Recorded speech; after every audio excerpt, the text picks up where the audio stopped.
Dur. Aynen. Silah arkada. Tele. Anlamaz. Anladım. Ortaya çıkar sadece. Dur sen dur. Şu ortaya çıkarsın. Önce. Ondan sonra. Silahı var. Devrem. Kapağı kaldırıp bir plakayı görsek videoda.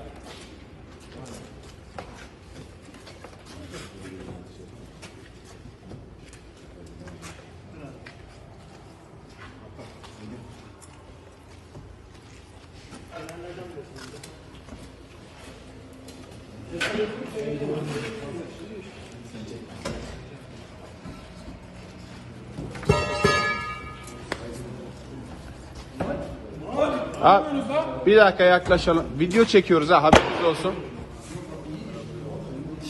Geri çekil geri. Perişan olmuşlar. Abi tek tek gelsinler. Tek tek gelsinler. Tek tek tek. Devrem. Şu kapağı kaldır, plakayı bir görelim. İndirsinler şimdi kapağı da ışık yapmasınlar. İndirirler. Abi indirdiğinizin üstünü arayalım, öyle çekelim.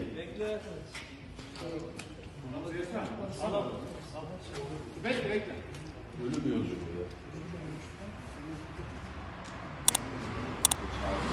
Yasak, geçkin haber verdin mi?